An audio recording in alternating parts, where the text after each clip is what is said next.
We do like big celebration at our house. Absolutely. Any excuse. Any excuse. But when the excuse is even better than an excuse, when it's Easter, Or a real holiday. Yeah. real holiday, we start cooking. And that's what we're going to do today. And let's start by doing some cookie. That sounds like a very good start to me. When in doubt, start with dessert. That's what we say. So I have the flour here. I have flour, about 2/3 of a cup, stick of butter, baking powder, and sugar. Those are oatmeal cookie, Claudine. So you'll see, very easy to do. And one of the favorite of your mom. Mom makes a good oatmeal cookie. Yes, that's it. Wow. It So you gather stop into a bowl. processing as soon as it just... After as it get together, yes. So you know what? Put the oatmeal here. You have oatmeal flake, yes. And raisins or currant, you know. We mix it together. The best way is really to do it with your finger here, to incorporate that. I mean, you want the oatmeal to be really incorporated into it, but not really form into a powder in there. You don't want it emulsified, just kind of... That's it. Yeah. So you have enough to do about 16, 18 cookie with that. Okay. So you want to take about the value of 2 tablespoons, you know, a little piece like this, and roll them or press them into like a kind of oval shape like this, you know. Then you put them here, press them a little bit. Is this too big? No, no. And you want to put those in the oven now. Okay. All right, well then. During that time, I'll rinse my hand. And I have some which are cooked here. You see the way they are when they are cooked? They don't really spread out much, but they are very brittle, you know. Ooh. Oh, this with coffee would be just perfect. Now, if you want to be a bit fancier, you put chocolate underneath. Okay. And you see, you don't have to worry too much. This is melted chocolate. You spray it out this way. You could let it cool off that way. If you want it to be nice and flat, you put them flat like this, press a little bit on like plastic wrap. You have to put it in the refrigerator. That's it. See that? Press it. Because you see, those just came out of the refrigerator. Oh, okay. Are glazed. So we'll arrange that on a platter. And we're going to serve that, which we always do for Easter, with œuf à la neige in French, which is snow eggs. That is the eggs, just beaten egg white, sugar, a dash of vanilla. You take a large bowl of it, you poach that in water a few minutes, and then we do a custard sauce, which is milk and egg yolk, sugar, vanilla. And then we finish it by putting caramel on top. And that will go with those cookies, Claudine, just like this. All right. Oh, that's very nice. And this is our chocolate oatmeal cookie with the œuf à la neige. Now, next, I want to show you how to make a leek-and-mushroom pie. Ooh, that sounds Special good. of the southwest of France. And this has to be cooked first, but I want to show you how to make the dough. All right, so what we have in there, we have 3 cups of flour, which is a pound of flour. And we're doing that's a very earthy type of thing, so we're doing it with lard. And here I have like 6, 7 ounces of lard. People are always afraid of lard, but I mean, one pie serves 8 people, so I don't think it's that big of a deal. It's not that. I mean, certainly in terms of saturation, it's less than butter. Really? Yes. Oh, I didn't know. And the configuration, chemical configuration of lard is such that it makes very large flake. So it always makes a flaky dough. A bit of salt, and then we're going to do some water in there. You have to let it turn. I have half a cup of water here.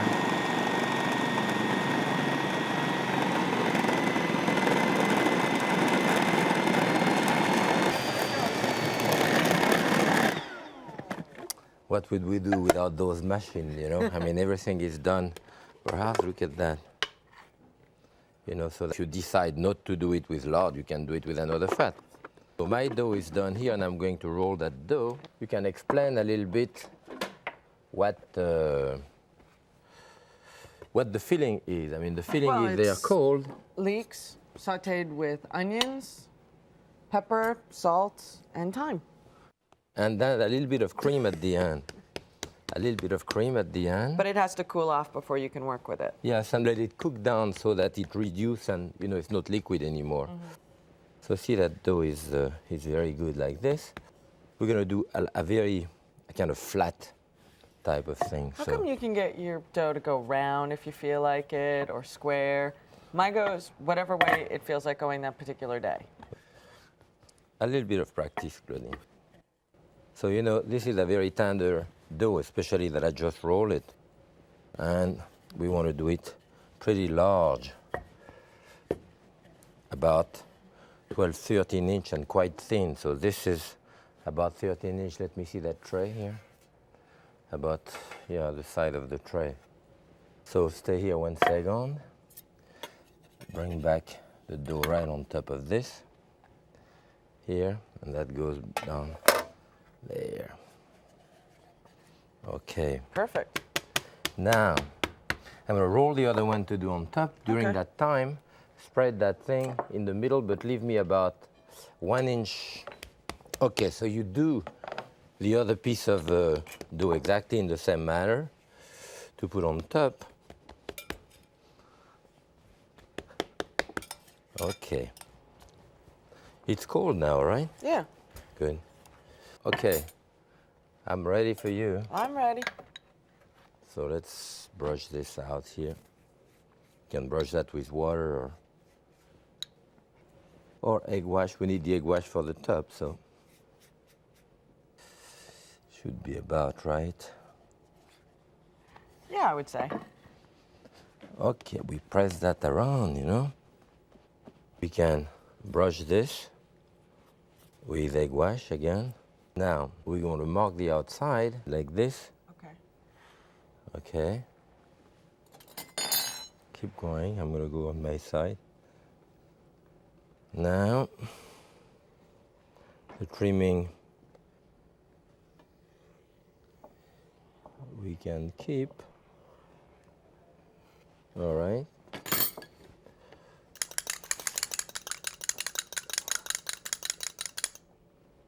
Okay, make a few holes here. That's just for steam? For steam, yes. And I think that's fine, Claudine, right? I think it's beautiful. Okay, so you want to put that in the oven? Yes, I do. That will take about 45 minutes, 400 degrees. I mean, the dough are pretty spread out, and the filling in the center are quite spread out too. Okay, let's see how beautiful that is, yes? No, well, that wouldn't work. Let's see if, you know what you can do? Yeah, it's moving, you know. See? Otherwise, you know those things there? Yeah. This is one of the best things to do, you know, when you have big thing like that. You know, you slide this directly underneath, you know, and it does help, you know. Oof. Okay. Give me. This is how I put it here. Okay. Isn't that beautiful, Titine? That is perfect. Look at that. And it's just thin and elegant and... Big tart like that, and you can serve that with anything you want, you know. So this is the leek-and-mushroom pie.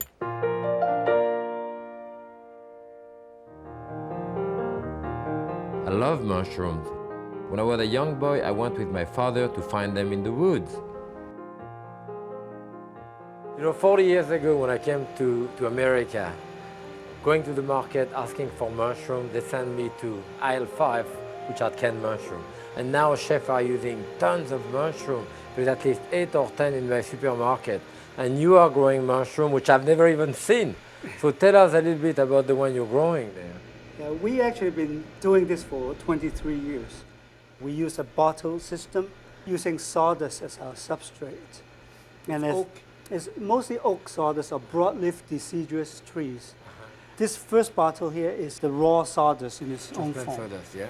In the lab, we put spawn into the bottles, and you can see the spawn start happening. There's a little bit of white fuzz, they call mycelium, and the mycelium will start growing, digesting the wood, And you can see different stages of this.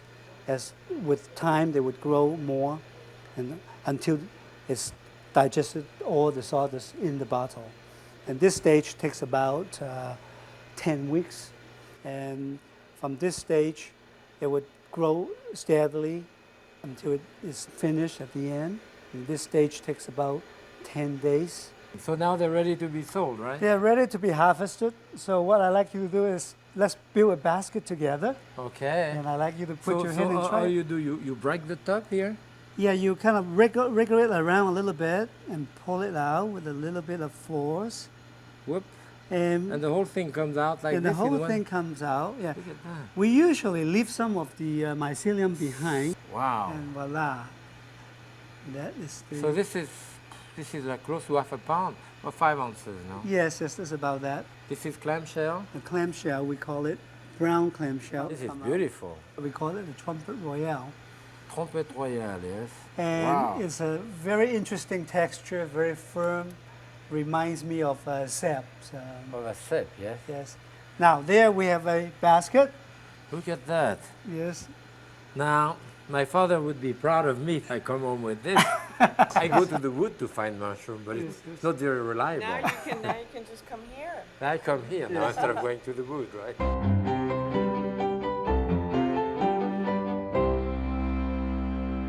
I have a little bit of a lamb stew here. We're going to do a mousse with that. Oh. So I'm putting that in there for the time being. Okay. Take regular lamb chop you buy at the supermarket, like this, and to start with, there is that T-bone here. So we take the fillet out. Stay your knife against the bone, you All know. the way. Then, and on the other side again. Okay, I have removed the T-bone now. Now here we want to take all of the fat out of this, trim it, you know. So we start trimming, because this is going to be encased inside the mousse. So we don't want any fat at all. So I have the fillet here and that piece here, again, you know. So I have 6 pieces. Now I have 12 ounces of meat here. I put some ice in it. You know, when you do a mousse, if I were to do a mousse, if I were to put ice, let's say a mousse of fish, it would collapse because there is not enough albumin and strands. With meat, the meat is very, very strong. And you can't afford to put ice in it. So you have that. And ice, why ice rather than water? Ice is cold. You want to work with the albumin here, which holds things together, you know, and that's what ice will hold it very tight. You put your eggs.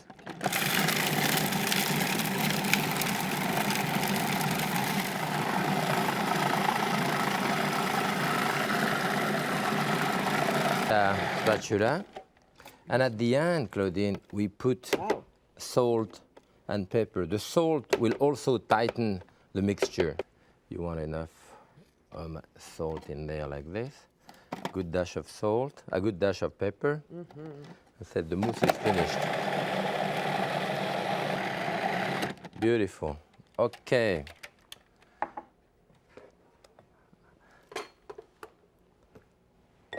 Beautiful color, huh? It is. Now I do a garnish in there of vegetable, and those are carrot cut with a vegetable peeler, you know, into pieces, and just brought to a boil 1 second, and then some spinach. What you want to be sure, however, is that you, after they are drained, you know, you don't want to have too much water in there, you know. Right, because you already have the ice. Yeah, at that point, okay. Good. So here is our mousse. Okay. I'm going to show you how to put that on top. Because this is a bit messy here. You put this on top, and you want to have the mousse on each side. So I wet my hand here so that it doesn't stick, and I put that on top, you know, or on that hand rather. And back again here. It has to close. I have to close it on all sides. Okay, tray or whatever. And you can keep it like this in your refrigerator. You know, you can wait You know what? I have those chives on the table here. They're supposed to go in there. Oh. Cut some chive from in there. A little bit. So you get the gist of it. I wet my hand to hold this. Okay, that's good. Is that enough? Yep, plenty. You want to? Yeah, I was going to do that with just one piece. Okay, that's it here. You understand the principle now? I understand the principle, definitely. But I would still just get messy with the whole thing. It's more fun. Maybe we'll do one more. I'm going to start here with a little bit of olive oil and a dash of butter. I'm going to start cooking it. And if you do that ahead, when you're ready to use them, you know, you have them in your refrigerator covered like this. You know, they are nicely covered and so forth. You lift that up, they will firm up a little bit. And you can use the plastic, you know, to take them out. They would firm up much more than they are now. I just finished them up and... Okay. Okay. All right, so mine's the little one. You want the piece of meat to be totally covered. You do a mousse like that, if you do that ahead, it's going to be easier to handle. It won't stick to the... It has to rest a little bit. This is fresh. Okay, I lower the heat. And now we're going to do a sauce for that. The tomato sauce, I have it here. I think, can we put some chives in it? Later on, we have to Okay. strain it anyway. Oh. So why don't we put a little bit of oil in there, in the first skillet here.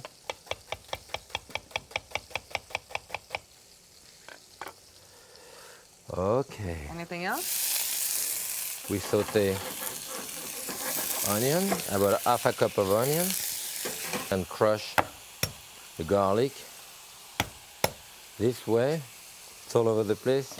When you crush it like that, the skin comes out. skin comes out, and you know, we're gonna strain it anyway, so it can go in there. Okay, let it cook. We want to put wine in there, water, tomato. Okay. Wine. Yeah, about About a half a cup. yeah, half a cup at the most. Wine. Water. Water, tomato. That's it. Salt and pepper that you have here. Okay, we cover it, bring it to a boil. You could even have a dash of sugar. Let me see that. It may be ready to turn on the other side. I want to turn very gently here. You see that? Wow. Now you have a large piece of meat. And that loin is protected in the center, you know. Now you could cook that longer than what I'm going to do here and serve them directly from the skillet. The best way, however, is to brown them, you know, a couple of minutes, 2-3 minutes on each side at the most. Put them on a tray or leave them in there and put them in the oven, like 200 degrees, and then they can stay there like up to 45 minutes to an hour, very slowly. Oh.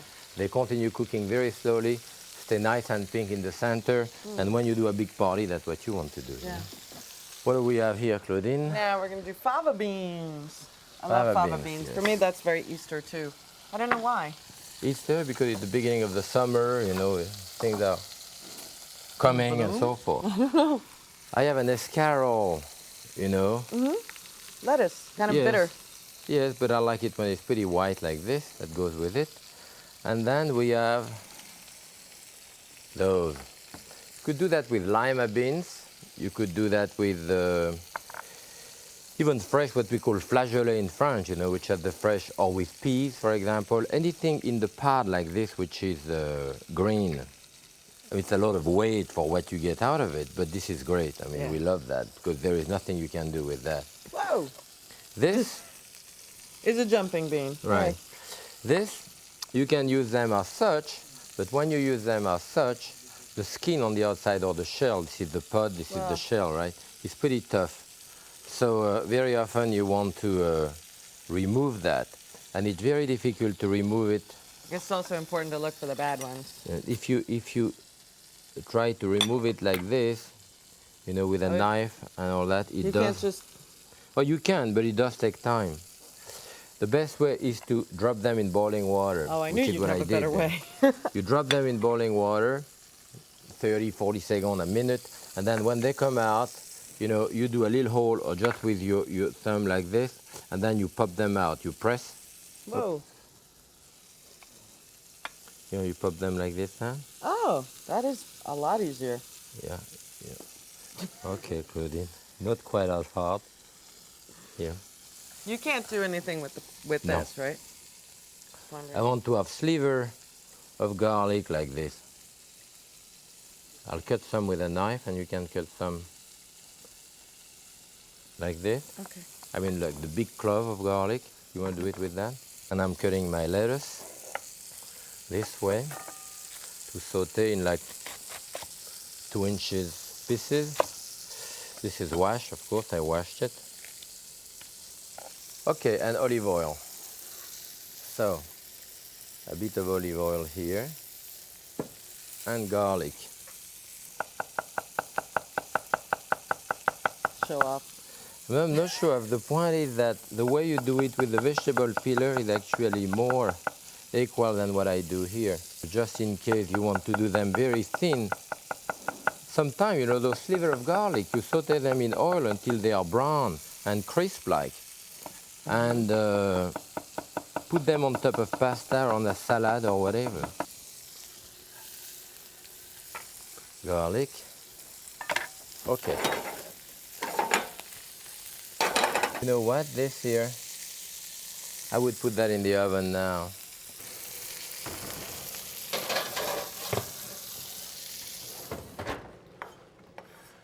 So there is two things happening here. Two things happening. They are cooking, and at the same time they are resting because I have a very low temperature oven, about 200 degrees. Oh, well, sorry, I didn't clean this very well. Almost ready. Now in this, you have the garlic underneath, Claudine. Yeah, which means I was just waiting for you to do that. I can do it when there's like a little bit of. You are just a nut. No, because I'm only grabbing the cold part from the lettuce on top. Yeah. This. I'm putting some chicken stock in there. Anyway.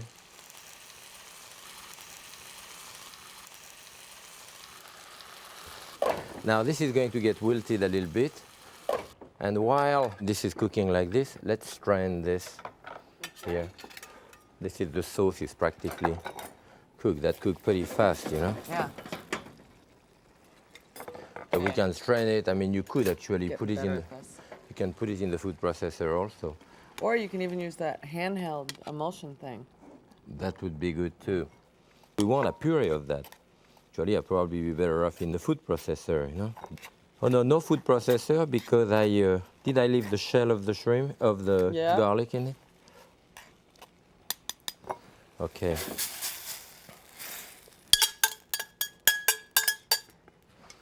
This is to put in top of the lamb chop. Now, let me see this.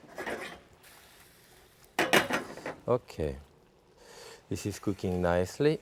We can add this now to it. Now, the only thing you did to those was blanch them, right? Yeah, yes. Salt, pepper. Continue cooking them. And I'm going to finish straining this. And we still have to wait about 5 or 6 minutes for the lamb to be ready. You know? Okay.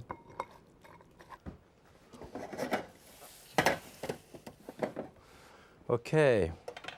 You know, that was fine here. You know, you can thicken it a bit if you need to. If you doesn't need to, you see the viscosity is fine, then you leave it as such. Okay. Here, don't touch this, but touch this. The way it's spraying. Oh. You know, that will indicate how rare it is inside. So here, what we are going to do. Now look at that. And you want to taste this, just the juice. See, those are not cooked very long, a few minutes. It's nice. It's very vibrant. And the garlic, of course. Yeah. A lot of salad. I like to cook salad, you know, like this. Probably would put a little bit of that sauce on the outside, you know. The moment of truth, this one need to be all right. You can serve it this way, but it's nice to cut it so that they can see inside. And all of the beautiful, oh, that is just perfect. Perfect. No, we serve this one. You know, I here. keep saying you should do this professionally. You're really good at this. This one here. So, do you see this is a large, Yeah, this is I a mean, large with portion now. And my You Art think it will- Deco. Gotta do my It's your Art Deco thing. Okay. And this is our lamb loin in ambush with the fava beans. I think we're really spoiling the guests today. I hope so, and us too. Yes, but there is a lot of other dishes that we are doing. Along with that beautiful lamb, let's do a stewed tomato. The stewed tomato is going to be served on a cushion of eggplant, you know. Oh. So you see this, you want to peel that tomato. The best way to peel your tomato is to drop it in boiling water. I mean, if you only have one, you can do it like that. No, you don't scrape it. You just actually take it and take this thing, and you see the peel comes But up. that's just because you just dropped it. Because you dropped it in. in boiling water, you see. So there, we cut this out across, cut the other one. I have onion in there. And then you press it one way, and then you turn it the other way, and press it again, and clean up. So now I have pure tomato flesh. Okay, I'm putting a little bit of garlic in there while you're doing that. And you, of course, do that type of stewed tomato when you're going to leave the tomato like this. It's not the type of thing that you do and strain your tomato or put it through the food mill or in a food processor or whatever. That would be ridiculous and extra work to do all of that ahead and strain it. So, garlic.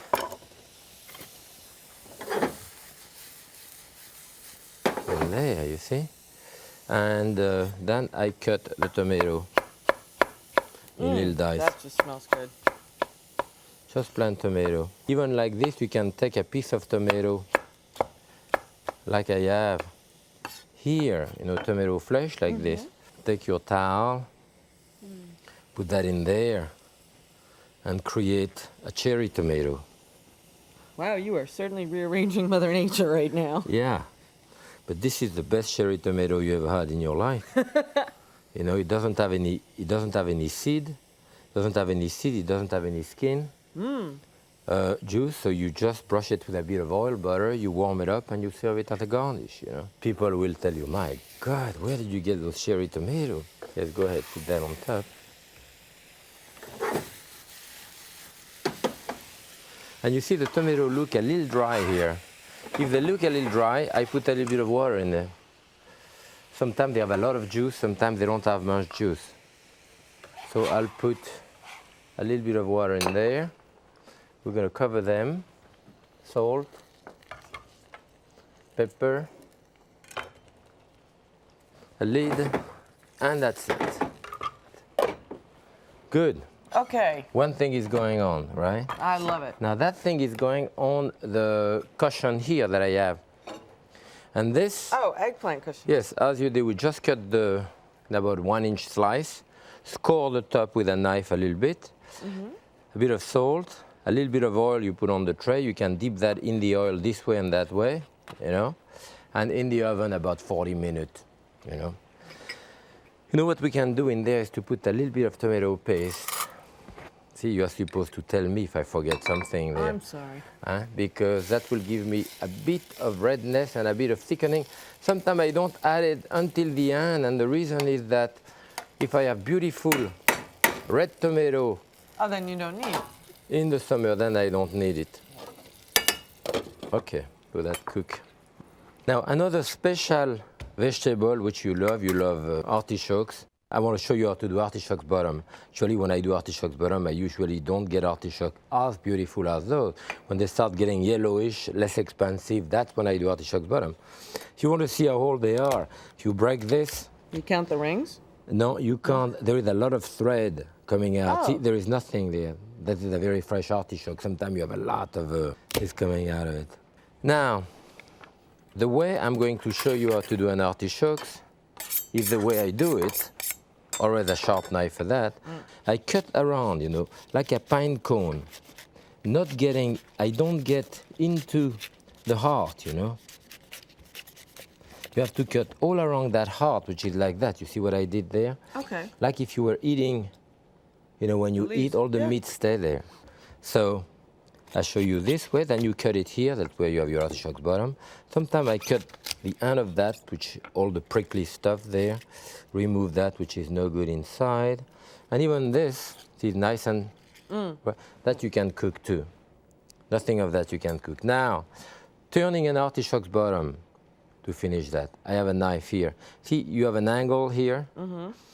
With that angle, my knife is straight here, you know, and I will go around, cutting that edge that I have until here, where I started. Okay. From that position, I go to that position to get that edge here now. So, you know, it's a motion that you don't stop. You turn on one side, you continue turning, and when I finish getting to it, I go flatter again and keep turning. So turning an artichoke bottom, as I say, you start here and here and here, and you finish, your artichoke bottom is done. Very nice. Now we cook that into water, a little bit of lemon juice, sometimes a little bit of flour, dash of olive oil, until it's tender. See, when you do them like that, you rub them with the olive oil, with the lemon, so they don't discolor. That's it. Now, we have those artichokes are cooked here. They are cooked in water, and we took the inside out. Now, look at that here, where we didn't remove the center. Take a little spoon, take the other one, and we start gathering the thing here to expose the choke, and then after with your spoon, I mean, you can see the choke here. This is what the choke looks like. You know, that thing here, yeah, the choke. But you know, that's why it's cooked. When it's cooked, it will slide off very easily. But you have to cook them completely. And here we have spinach. The spinach are just sauteed with black butter, salt, pepper, and a little bit of nutmeg. So I'm going to do a sauce to go on top of that, like a kind of bechamel or cream sauce. So what I need there is a tablespoon of butter. I think my pan is a bit hot there. Right? Melt the butter, tablespoon of flour, and this is the mixture that we call a roux, you know, flour and butter. This is hot, always one of the two. This is hot, so this is cold. I have a cup of milk here. In there, dash of salt, dash of pepper, a little bit of nutmeg. That's very good. Well, now we're going to bring that to a boil. And the little bit of flour here, 1 cup, is going to thicken it just to make it slightly, you know, slightly thick. So you can arrange your thing in there, 6 of those, and put your spinach, divide your spinach in there. I put this in here. I fill it. Yeah. Okay, this has to come to a boil. This is looking pretty good. I'm going to take the cover off now so it reduces a little bit, a bit too much moisture. Remember, I put some water in there. And my cream sauce here, well, it's close to be ready, yeah? Can put a little bit of cream in there. Doesn't hurt. Well, I have a cup of milk, a couple of tablespoons of cream, you know, that's fine. Now I'll taste it for you because I'm busy. You see how fast it goes? Yeah. To do a cream sauce, dash of salt. Always taste, Claudine, always taste. Yes. Okay, and the cream sauce is Okay. good. Perfect. Enough salt. Yeah. Okay, now it does come to a good boil. We're going to put a bit of Parmesan cheese on top, maybe a bit of Gruyere, Okay. and that should go under. This we can was put it on totally top. wrong, right? I was No, supposed no, to wait. no, no, Oh, no, that's fine. We can put the Gruyere on top. This is really hot. Okay, And then some Gruyere. yeah, you want to spread it out. Don't let it fall in one mass like this. Okay, that's good. Put your Gruyere there. Or you want to put it on your individual artichoke's bottom. That's it. That's more than enough. I like And that cheese. you can put In the directly broiler. under the broiler right there. Okay? This will take only a couple of minutes. Under the broiler, yeah, it shouldn't take too long. Yeah, you see, you would want, if you do that way ahead, you would want to put it in a hot oven to brown it. In our case here, the artichoke bottom are still kind of warm, lukewarm warm. The spinach were still warm, so the hot sauce on top, it can broil it, be fine. But if everything is cold, even though this is hot, the sauce is hot, you will have to put it in an oven so that the whole thing get hot first. So, I am almost ready for that, Claudine. Do you want to? Would you like something to put it on? Yes. You know what would be nice with that too? If you give me a little bit of a fresh thyme I have over there. Absolutely. Okay? And for me, we'll put that. 2, 3. Maybe we'll do 4 there. It's okay, I haven't had lunch yet. Yeah, this is very tender stem, so There. 'Cause this is thank a you, little tough. mademoiselle. Give it a taste at the end, you know, nice taste. You can put a little spring on top anyway. I saved some. Good. Good idea. Stew. I love stewed tomato like that, Yeah. fresh, you know, because Yeah, this is like a meal, this. this is the best tomato sauce, in my opinion, you can do. Just fresh tomato, saute for a few minutes. This way. Absolutely, I think that's lovely. Okay, so this is our eggplant cushion with the stewed tomato. I still have the meat here, which was resting on there. I tell you, this, as I say, makes quite a nice portion. you Oh, know? absolutely. It's beautiful. And it just cooked, just pink, you Just know, right. the way we like it. Okay, if there is enough sauce, I still have a little bit of the brown sauce on top here. The tomato sauce. Tomato sauce, rather. And then, Claudine, I think you can get Can I- your... Yes, please. Okay, would you move that over just a little bit? and the artichoke bottom with the brown butter spinach. Okay, let's go now do our first course, and we're going to do salmon. Okay. But to do the salmon first, I have to put some water in this. This is really nice. I have boiling water here. And I want to show you how to do those beautiful cucumber football that I have here. You see? Football Cucumber shape. footballs. Right. So first you cut the whole thing so that they're all equal size. If Okay. someone do one in his corner, another one do, they're all nice but all different in size. So here, let's say this one, what size are those? Well, you would cut it in quarter there. Right. The first thing that I do, I take the seed out, and you see what I do there, it's not straight, it's a kind of football shape. And then after here, you know, with the point of the knife, When I was an apprentice, it ought to be 7 turns. Let me put those to cook here while you're practicing. You want to use the least amount of the flesh, mostly of the seed, and a little bit of... Now you can start with peeled cucumber, maybe that would help you a little bit. Well, I've got about 45 turns going here. Okay, so that's good. In any case, I'll be able to find it. so this is going to be a garnish for a salmon, which is going to be a salmon with a sorrel sauce. I have a lot of sorrel in my garden. It comes back every year. You know, the type of things, a perennial, which is great to grow.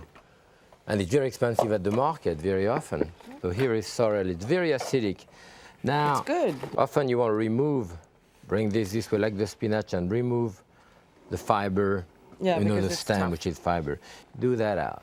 Now, here, you know what, this is going to be cooked almost. Okay. What I want to do next is to put a little piece of butter for the sorrel here in that skillet. Should I put the sorrel in it? Huh? Well, the sorrel, we have to do a chiffonade. The chiffonade mean that it looks like chiffon, you know, the material. You roll it on itself like this. Yeah. And Chiffon is a rag. a chiffon is a rag in French. Now, chiffon or chiffonade, the material which is kind of crinkly and all that, to look a little bit like this. And that's why when we cut something like this, we call it a chiffonade. Now, Claudine, this is, you want to strain that for me? Okay. And the chiffonade is going to go in there. I'm right behind you. Back in the skillet, a little piece of butter, a dash of salt, Salt, pepper. pepper, and that's it. It's finished. Now look at this. You see that Ooh. color it gets? Definitely a different color. Khaki color, you know, it's extremely high in oxalic acid. Very, very high in oxalic acid. And it gets a bit like okra, you know, gooey, as it cooked like this. But it has that wonderful acidic taste. I'm saying that also particularly because people cook a green and say, what did I do wrong? It turned out brown. The sorrel always turn brown like this, you know. And again, I cook it in stainless steel. It's not like I cook it in aluminum. So you want to give me the So cream? you're gonna have cream in And then here. it will thicken, you know, the cream. That's it. It's gonna be a wonderfully rich, delicious meal. Yeah, this is just, and then we have to do a dash of salt. We have to do our salmon next. Well, that I'm looking forward to. Here you go. So you see, you can ask the butcher for a large steak of salmon like this. If you have a steak of salmon that I cut in half, and then you butterfly it. So this is very flat and it should cook very fast. Dash of salt. Of salt on this one, that one. A little dash of oil on top because I have nothing in the pan. Do you want to put any butter or anything in No, the no, pan? nothing, just like this. And you have a hot pan. And that's gonna go. Let me check if it's hot. Just, It's almost hot. yeah, it's hot. So this is a non-stick pan. Of course, you want to do that flat, and it will cook very fast because we have thinned it down to about ½ inch. Now the sauce here are thickened, you see? And I wanted you to taste it. I would very much like to taste it. You see how acidic it is? Ooh. But I mean, it's acidic, but it's not unpleasingly acidic. It's really Wonderful, that's the whole point. Yeah. With this richness, you know, dash more salt and pepper. Here's my cucumber food bowl. They look beautifully glossy, you know, like this. Yeah, I know, they look You very saw? nice. This should not stick, and at that point here, basically, ready, you know. Saumon à l'oseille, you know, the salmon and sorrel sauce, with the famous dishes that one of the 3-star restaurants, the Trois Gros Brothers in Roanne, in France, developed quite a number of years ago. Everyone would come there to have the saumon à l'oseille, you know, salmon with sorrel sauce. Okay, give me a plate. All right. You know my... Oh, it's beautiful. You want to put that on top, maybe? Now, I'll give you the cucumber football to arrange there. I'm making these for Thanksgiving. Good, go ahead. Take a pot like me. You want to arrange maybe what, 6, 8? Ah. Not all around, but I mean all around, but I mean not filling it up. You don't want that many per person. Okay, that should be fine. That's good? Yeah, do you think so? Uh-huh. And then that salmon is plenty cooked. Still slightly rare, you see in the center. You want it this way. We put that right in the middle. And that's it. This is the salmon in sorrel sauce.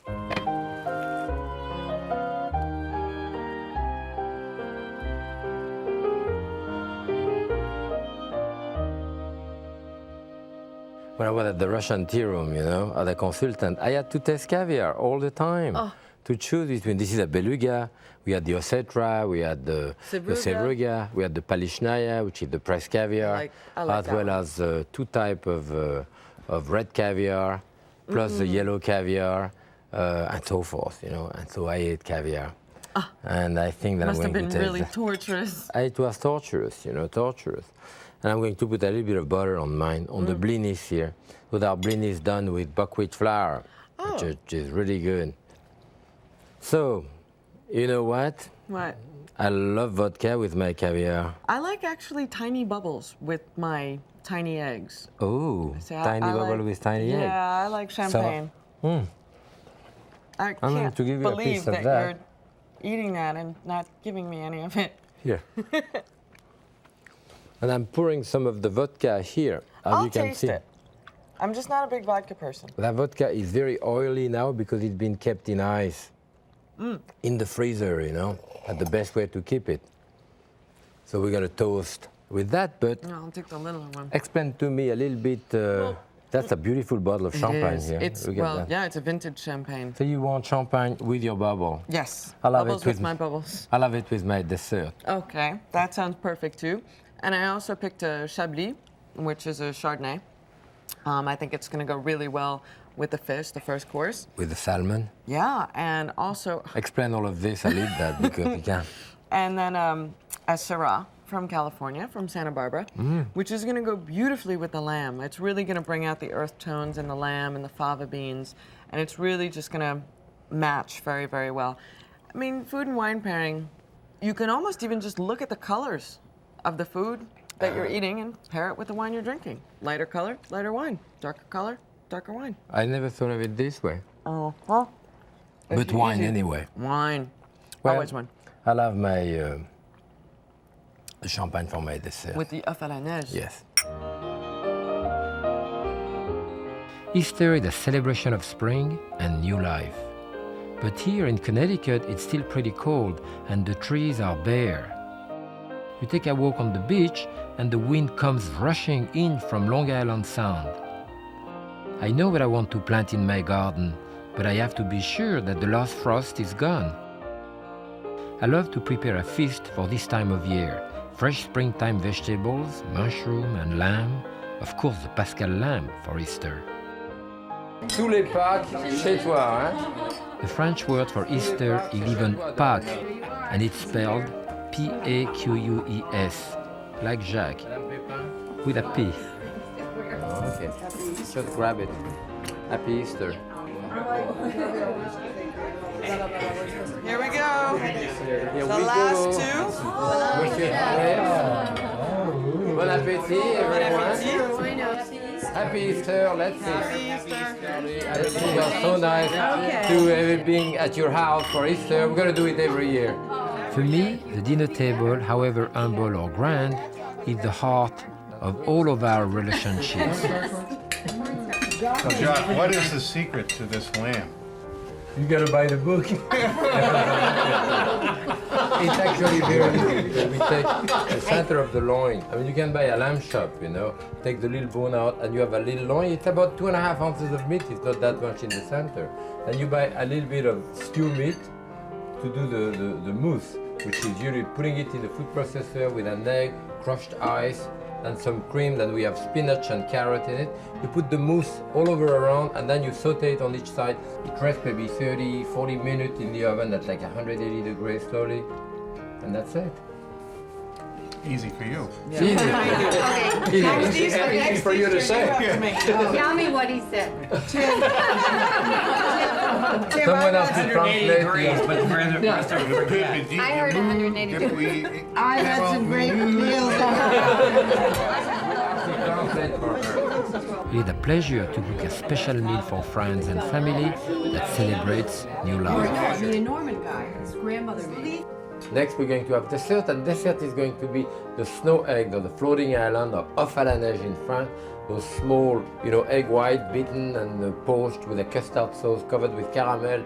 So when you serve the œuf à la neige, it comes on top and you have that hard caramel on top, and people try to break through it and it crushes the œuf à la neige. So what you have to do is to turn it upside down and you eat your œuf à la neige from here. Like that, you can cut right through the caramel. That's the best way to eat your œuf à la neige.